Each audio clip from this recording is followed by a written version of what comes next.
A big misconception about commercial real estate is that realtors want every single deal to close. I don't. There have been times when I've told my clients not to buy a property that they loved. Not because it was a bad building, because it was the wrong building for their business. Sometimes the best deal you'll ever make is the one you don't make. Today, I'm going to show you the situations where I tell clients to walk away and why protecting their long-term interests always comes before completing a transaction. I'm Susan, that commercial realtor. I work with buyers, sellers, landlords, and tenants across Southern Ontario. Let's talk about when no is the right answer. Let's start at the beginning. Can this building support your business? A beautiful building isn't automatically a good building. I'm asking questions like, do you have enough power? Can your trucks move efficiently? Will employees have enough parking? Can inventory flow properly? If the building creates operational problems on day one, it's definitely not the right building for you. What will this property really cost to own?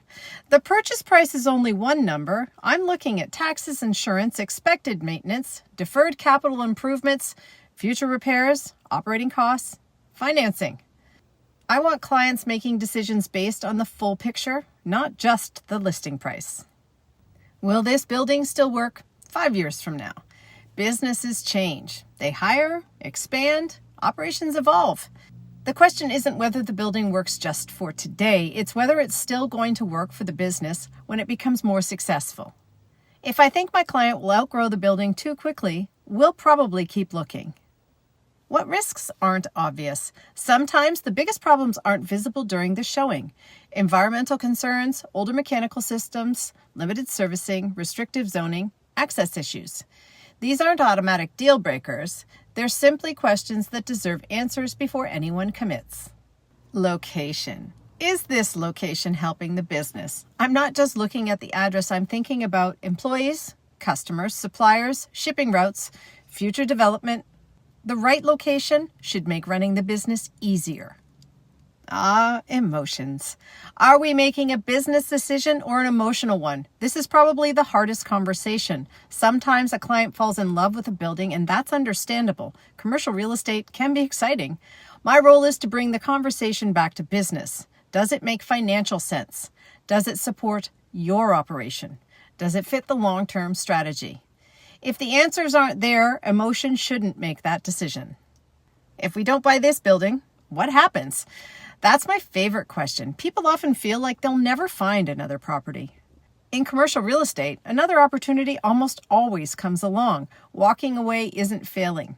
Sometimes it's exactly what creates the opportunity to find a building that is a better fit.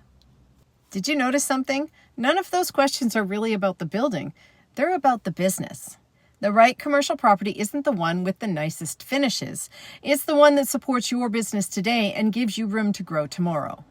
Sometimes those questions lead us to move forward, and sometimes they lead us to walk away. Either way, they've done exactly what they're supposed to do. They've helped my client make a better decision. Buying commercial real estate is one of the biggest investments many businesses will ever make. A good advisor won't tell you what you want to hear. They'll tell you what you need to know. The right building is the one that helps your business perform, not just the one that looks good on paper. What would make you walk away from a commercial property? Let me know in the comments. Subscribe for practical commercial real estate advice that helps businesses make better decisions. I'm Susan, that commercial realtor, built for business, backed by data, negotiating with bite.